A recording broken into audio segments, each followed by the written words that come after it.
भारत की प्रॉब्लम नहीं है, ये पूरे वर्ल्ड की प्रॉब्लम है। इंडिया में हमारा लोगों का माइंडसेट है कि दिन में मुझे 2 बार तो होना ही चाहिए। अगर 2 बार उनको नहीं हुआ तो उनको लगता है कि भाई मेरा पेट साफ नहीं हुआ। आपको ये चीज़ ऑब्जर्व करनी होगी कि आपको कौन सा खाना सूट कर रहा है। सर मैंने तो बाहर का खाया था लेकिन वो घर पे लाके खाया था। ये गांव में बैठा हुआ कोई देहाती या जो किसान है वो भी बता देता है कि सर मैंने ऑब्जर्व किया है कि मैं ये खाता हूँ ना तो मुझे ये प्रॉब्लम होता है। पेट में गैस बनना, जलन होना, अपच होना, मतलब ये हर दूसरा बंदा है ना, वो ये एक ही बात बोल रहा था, अरे लगता है ज़्यादा खा लिया, पेट में जलन हो रही है, कोई एक मेडिसिन ले लेते हैं वो। और क्या है ये आदतें और क्यों बनती है इतनी गैस? इसके लिए आज हमारे साथ हैं डॉक्टर भूषण भोले, जो हर एक ऐसे सवाल जो आपसे जुड़े हैं उसका जवाब देंगे और वो बताएंगे कि आखिर हमारे देश में लोगों का पेट इतना खराब क्यों है। तो डॉक्टर साहब बहुत बहुत स्वागत है आपका द हेल्थ साइड के शो में। हर दूसरा बंदा या बंदी या आप बुजुर्गों की बात करें, सबका पेट क्यों खराब इतना होता है? देखो, पेट खराब होना यानी कि क्या सिम्टम्स होते हैं उनके ऊपर पहले हम डिस्कशन करेंगे। गैस बनना, ब्लोटिंग होना। कई सारे पेशेंट कहते हैं कि सर मैंने खाना खाया लेकिन वो दिन भर पेट में ही है, मुझे इंडाइजेशन हो रहा है। किसी को कॉन्स्टिपेशन होता है।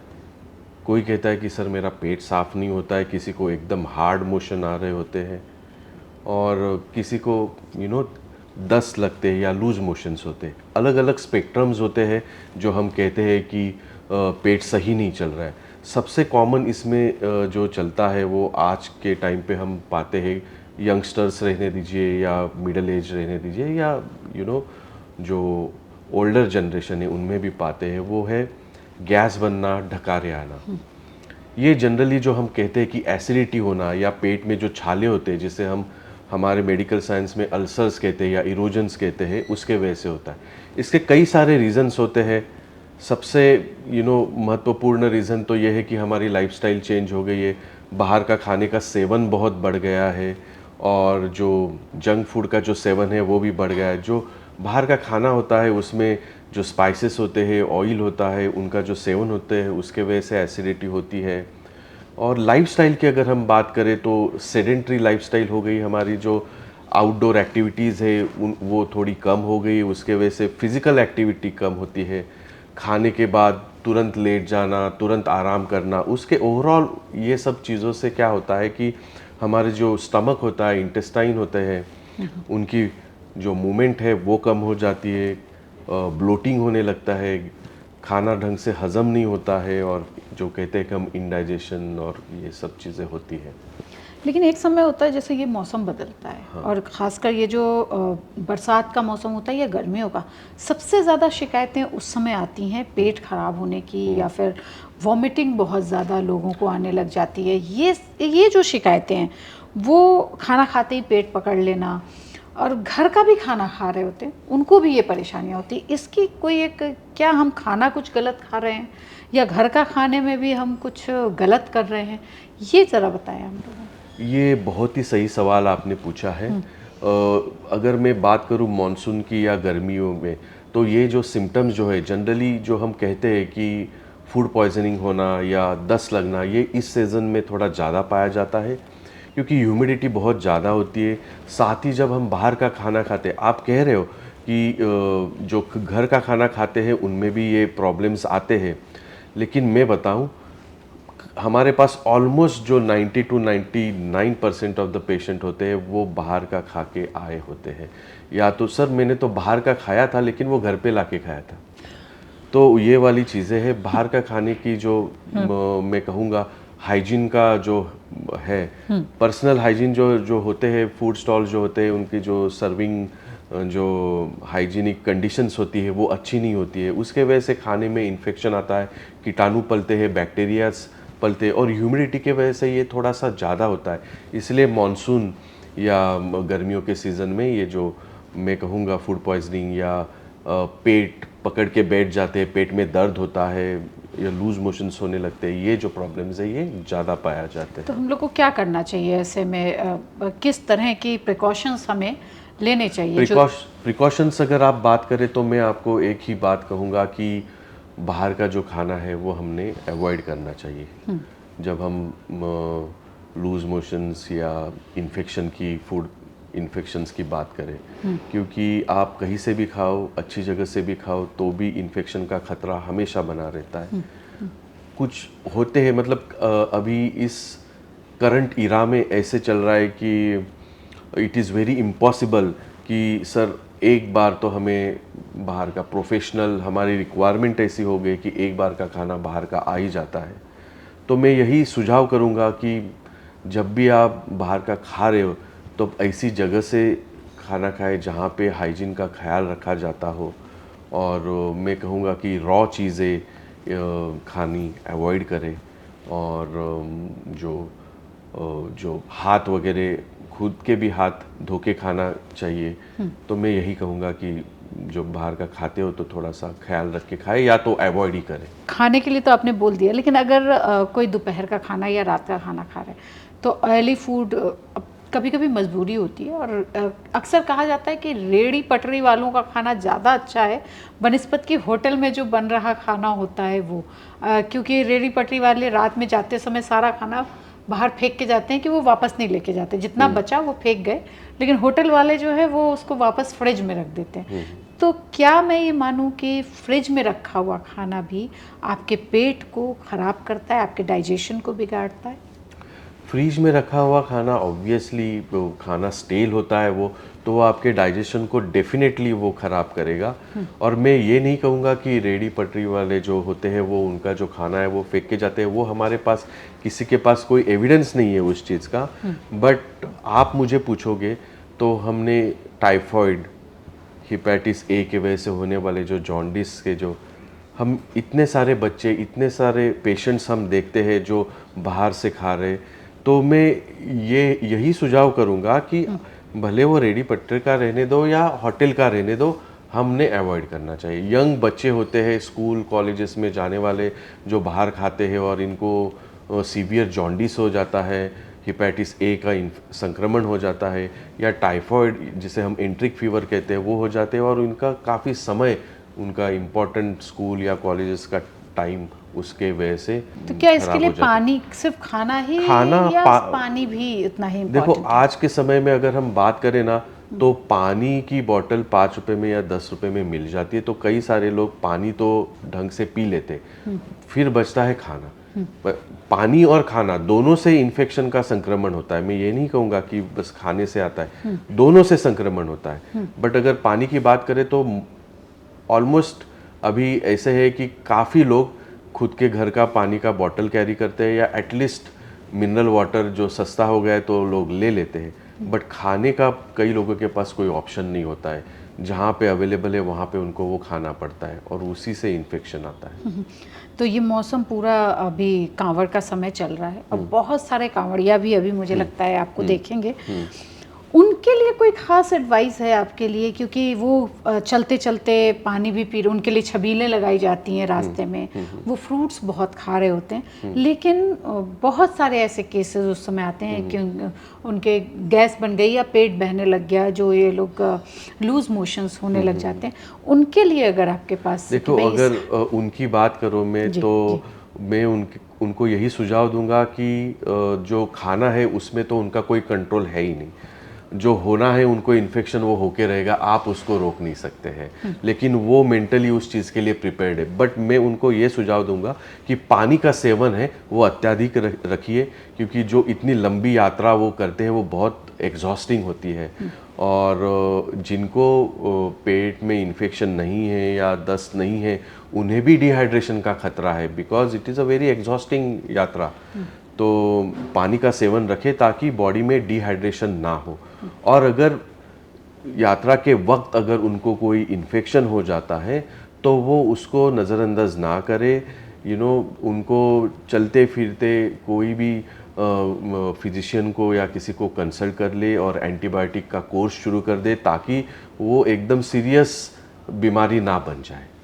ओके। और बहुत सारे लोगों को अक्सर ये शिकायत होती है कि मैं कुछ भी खा लूँ गैस बन जाती है।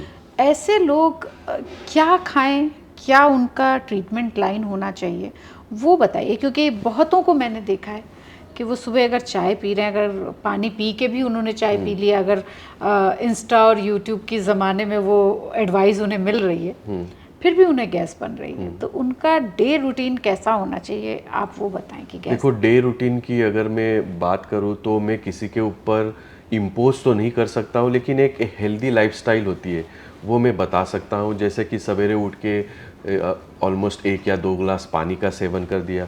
इंडिया में ना सबको बहुत एक आदत है कि उठते ही उनको चाय चाहिए, है ना, चाय चाहिए या कॉफ़ी चाहिए। वो सेवन हमने बंद करना चाहिए। जब सवेरे हम खाली पेट चाय कॉफ़ी या कुछ बिस्किट या नमकीन लेते हैं, हमारा जो स्टमक के अंदर का एसिड प्रोडक्शन होता है वो अत्यधिक होता है रात में और सवेरे, और जब हम उसमें ये खाली पेट चाय और उसका सेवन करते हैं तो वो एसिड और बन जाता है। उसके वजह से उनको जो एसिडिटी हम कहते हैं वो ज़्यादा हो जाती है। ओके। तो मैं यही सुझाव रखूँगा कि सवेरे उठ के 2 गिलास पानी का सेवन करें और उसके बाद सीधा ब्रेकफास्ट करें। और ब्रेकफास्ट उसके में क्या खाएं? ब्रेकफास्ट में कुछ भी खा सकते हैं जो उनके घर में बने, हेल्दी खाना, सब्जी रोटी खा सकते हैं, पराठा खा सकते हैं, पोहा, उपमा, दलिया, सैंडविच सब खा सकते हैं।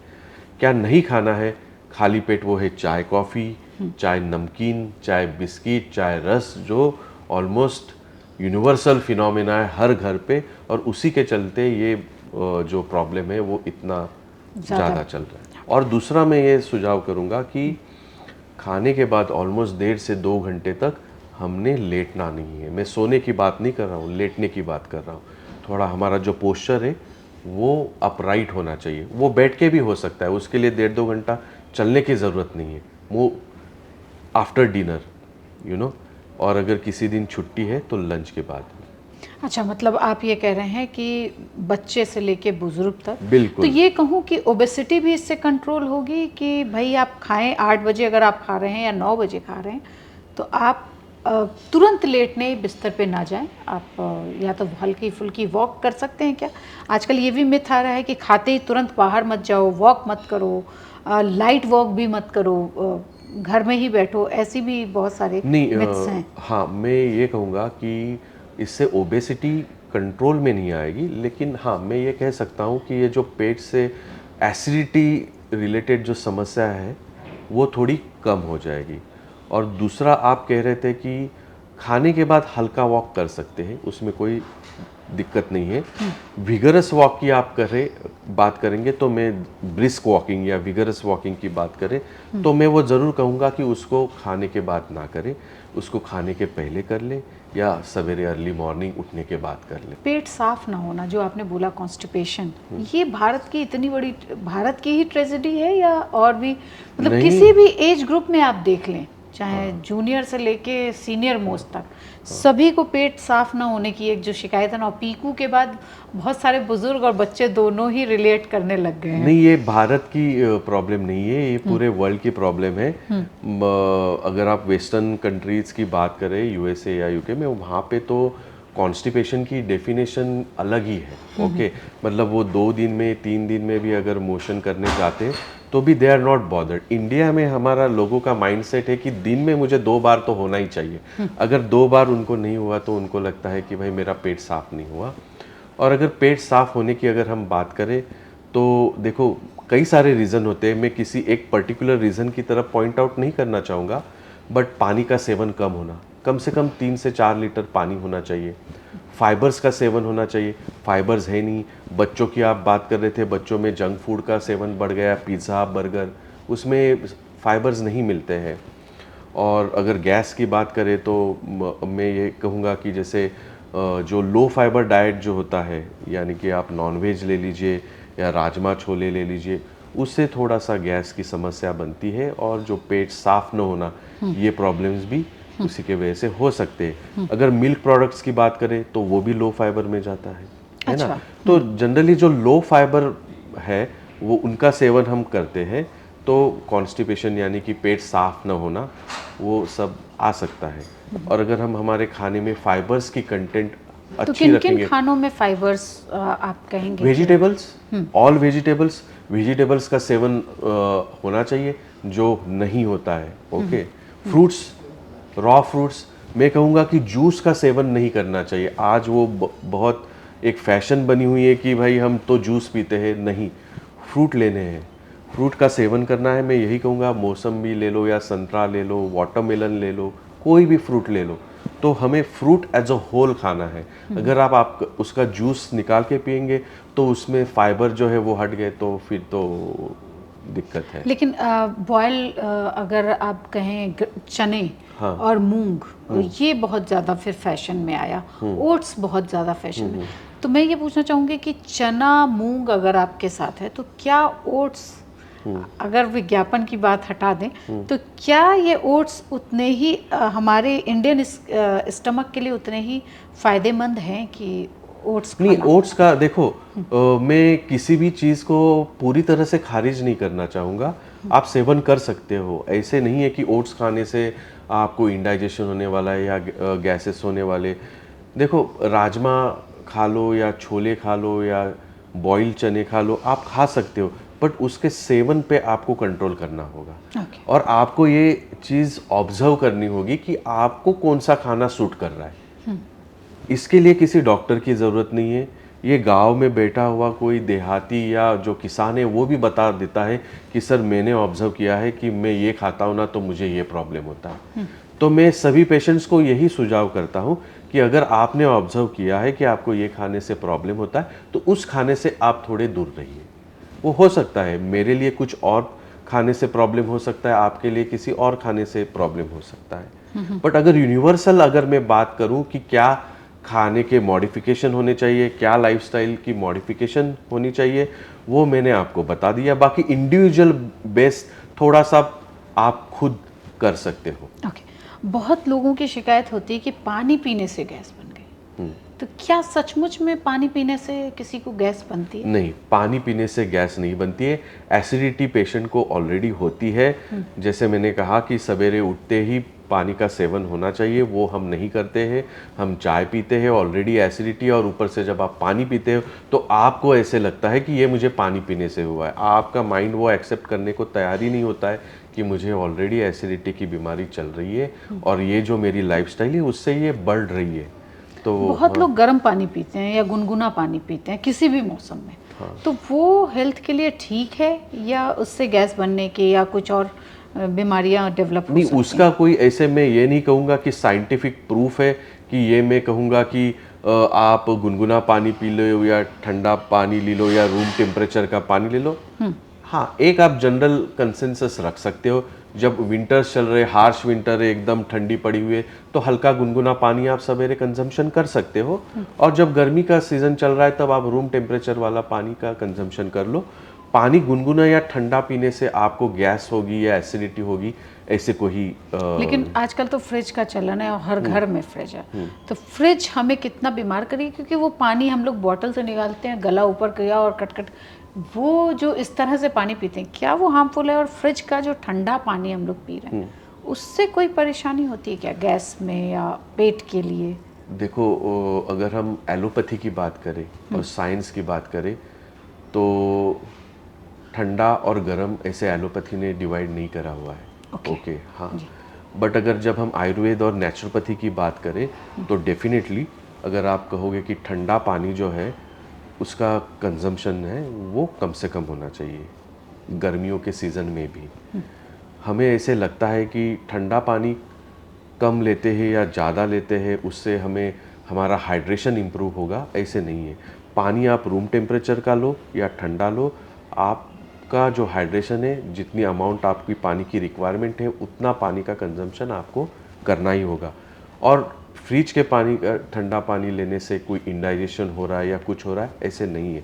बट हाँ, साइनसिस और जो कफ कोल्ड जो है वो एकदम ठंडा पानी से बढ़ सकती है, ये आयुर्वेद और नेचुरोपैथी के हिसाब से। बट एलोपैथी इस बात की पुष्टि नहीं करता है। अच्छा, एक न्यू ट्रेंड है, जैसे अभी हम लोग बात कर रहे थे एंटीबायोटिक्स की, वैसे ही घर में आज हर घर में गैस की गोलियां हर घर के डाइनिंग टेबल पे या किचन में या किसी एक सेल्फ पे बेड के साथ रखी हुई हैं। ये कितनी हानिकारक हैं और इसके से कैसे बचा जाए? देखो, अभी तक हमने गैस और उसके लिए बस लाइफस्टाइल और ईटिंग हैबिट्स की बात करिए, बट ऐसे कई सारी बीमारियां हैं जिसके वजह से भी गैस बन सकता है। जैसे पित्त की थैली में पत्थर होना, जिसे हम गॉल स्टोन कहते हैं, या तो फूड पाइप या स्टमक के बीच का जो जंक्शन होता है वो लूज़ होता है, तो उसके वजह से जो हम खाना खाते हैं वो ऊपर की तरफ आता है और जलन होना। तो मैं यही कहूँगा कि खुद से किसी दवाई का जो सेवन है वो हमने नहीं करना चाहिए। ओवर द काउंटर मेडिसिन का जो सेवन है वो हमने अवॉइड करना चाहिए। डॉक्टर जो एक्सपर्ट है उनका कंसल्टेशन करके ही हमने ये दवाइयों का सेवन करना चाहिए। एक बार आपके डॉक्टर ने आपको, एक्सपर्ट जो है उन्होंने कह दिया कि कोई आपकी बड़ी समस्या नहीं है, कई बार ये जो दवाइयाँ जो है उनकी जो डोसेज है वो लंबे समय तक चलते हैं। उसके बाद अगर आपको लगा तो आप वंस इन वाइल वो गैस की गोली का सेवन कर सकते हो। लेकिन मैंने कई सारे पेशेंट ऐसे देखे हैं जो ओवर द काउंटर्स मेडिसिन लेके खुद ही उनका सेवन कर रहे थे और चीज़ें कॉम्प्लिकेट हो जाती है। फिर वो जब अस्पताल में पहुंचते हैं तब जो है वो चीज़ें आउट ऑफ प्रोपोर्शन बढ़ चुकी होती है।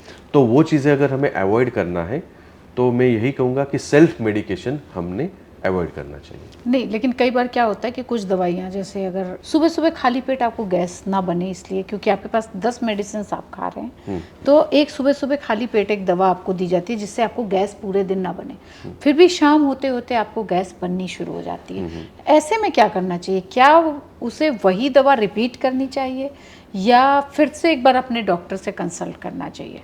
अगर मैं मेरी बात कराऊँ तो जब it all depends on the severity of the symptom. अगर सिम्टम ज़्यादा है तो मैं पहले से ही पेशेंट को वो दवाई 2 बार दे देता हूँ ताकि सिम्टम कंट्रोल जो है 24 आवर पेशेंट को अच्छा रिलीफ रहे। और जब देखो ऐसे है कि कई बार जो पेट के अंदर के अल्सर, छाले, उनको हील होने को थोड़ा सा टाइम लग जाता है।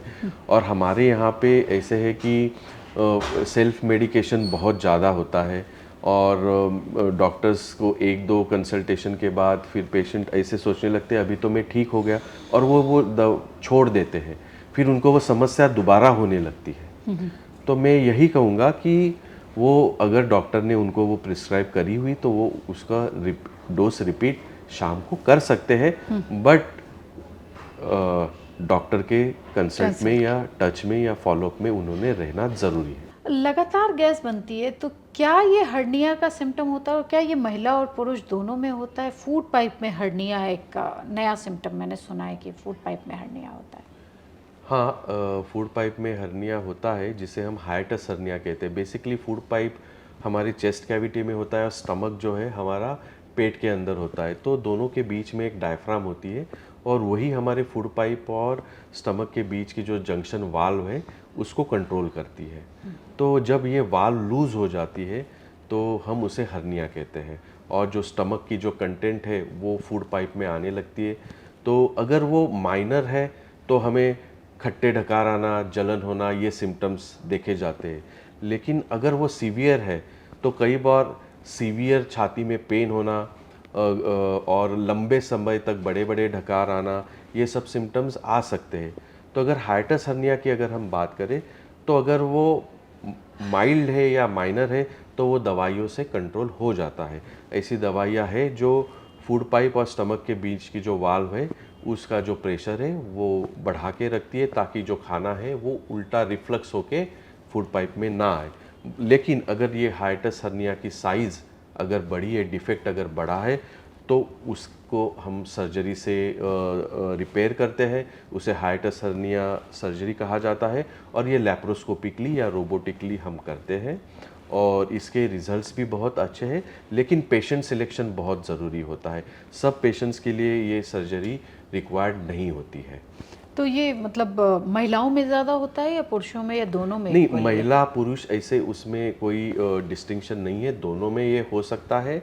बट मैं ये कहूँगा कि ये जो प्रॉब्लम है ये थोड़ा सा मिडल एज्ड में ज़्यादा होता है। जो ओबेज होते हैं उनमें ये ज़्यादा पाया जाता है, क्योंकि जो फैट है, जैसे फैट आपके सब मसल्स में डिपॉजिट होने लगता है। वो स्केलेटल मसल्स रहने दीजिए या हमारे जो स्पिंक्टर है वो वाले मसल्स लीजिए, वहाँ पे डिपॉजिट होने लगता है। तो जो जंक्शन है वो थोड़ा सा लूज होने लगता तो हर्निया का सिम्टम यही है कि कट्टी डकारें आ रही हैं, है। फूड जलन, पाइप वाले हर्निया का सिम्टम यही खट्टी है। डकारें, जलन हाँ और लंबी डकारें। लंबी डकारें, और इसका डायग्नोसिस एंडोस्कोपी में किया जाता है। ओके। हम और कोई एंडोस्कोप ऐसा सिम्टम हो जो पता चले कि ये हर्निया हो सकता है, जो लंबे समय तक आपको चला आ रहा हो? नहीं, यही कॉमन सिम्टम्स ये है। हाँ, symptoms हैं। जब हम एंडोस्कोपी करते हैं तब हमें दिख जाता है कि दोनों के बीच का जो जंक्शन है वो वीक है, जो वाल्व है वो पूरी तरह से बंद नहीं हो रही है। और कभी कभी पेट में दर्द होता है, एसिडिटी होती है और जलन होती है, जिस पे हम लोग सभी अभी पूरी चर्चा ही कर रहे हैं। ये क्या किसी और बीमारी का भी अलर्ट हो सकता है कि? बिल्कुल बिल्कुल। जनरली जो पेट में गैस बनना या इंडाइजेशन होना या पेट में दर्द होना, आम तौर पे तो ये कॉमन सिम्टम्स है। और जैसे मैं कहूँ एसिडिटी और उसके वजह से होते हैं, बट जैसे मैंने अभी कहा था आपको कि पित्त की थैली में स्टोन्स होना, यानी कि गॉल ब्लैडर में स्टोन्स होना, या जो स्टमक और फूड पाइप के बीच का जो वाल्व है वो उसका लूज होना, या पैनक्रियाज में सूजन होना, या पैनक्रियाज ढंग से काम नहीं कर रहा है, या स्टमक में कोई गार्ड बनी हो, तो भी ये सिम्टम्स आ सकते हैं। तो ऐसे नहीं है कि ये सिम्टम्स है मतलब मुझे कोई बड़ी बीमारी नहीं हो सकती है, ये तो मामूली सी बीमारी है और मैं इसको सेल्फ मेडिकेशन करके ठीक हो जाऊंगा, ऐसे नहीं है। कई बार ये जो सिम्टम्स होते हैं एक बड़ी बीमारी अंदर पल रही होती है और उसी का एक छोटा सा प्रमाण होता है। तो हमें वही है, मैं अगर दोबारा से कहना चाहूँगा कि एक्सपर्ट की राय ली जाए और उनसे अगर आपको एश्योरेंस मिलता है कि कोई बड़ी बीमारी नहीं है तो देन आप उसको कंटिन्यू कर तो सकते हैं। कितने दिनों बाद हमें डॉक्टर के पास चले जाना चाहिए? अगर गैस, हम लगातार एक मेडिसिन गैस की खा रहे हैं, कुछ भी खाने के बाद हमें गैस बनने लग रही है, तो कितने दिनों के बाद हमें लगना चाहिए कि भाई अब डॉक्टर के पास चले ही चलो, नहीं तो ये इस बीमारी की तरफ बढ़ रहे हैं? हाँ। देखो ये तो पेशेंट ही डिसाइड करेगा उनके सिम्टम के सिविरिटी पे। आप कितने भी खा लो टैबलेट्स या कोई भी मेडिसिन खा लो, आपको रिलीफ नहीं मिलता है, ठीक है ना। तो आपको डॉक्टर को कंसल्ट करना बहुत ज़रूरी होता है और सिविरिटी पे डिपेंड करता है। आप कहोगे कि मैं 5 दिन में कंसल्ट कर लूँ या कोई कहेगा मैं 10 दिन में कर लूँ, वो कौन डिफाइन करेगा, है ना। जो डॉक्टर है वही डिफाइन कर पाएंगे। तो कंसल्ट करना ज़रूरी है, मैं यही कहूँगा। अगर इमरजेंसी है तो आपने लेके उस जो इमरजेंसी सिचुएशन को अवॉइड कर लिया, बट जब आपकी रूटीन लाइफस्टाइल भी उसके वजह से अगर सफ़र हो रही है तो मैं यही कहूँगा कि आपने जल्द से जल्द करना चाहिए। तो आपको अगर लगातार गैस बन रही है या जलन हो रही है, अपच है या कॉन्स्टिपेशन बना हुआ है, तो आप अपनी तरफ से कोई दवा ना करें, एक बार डॉक्टर से ज़रूर कंसल्ट करें, क्योंकि हो सकता है ये कोई बड़ी बीमारी हो। और ऐसी ही और ख़बर के लिए देखते रहिए द हेल्थ साइट।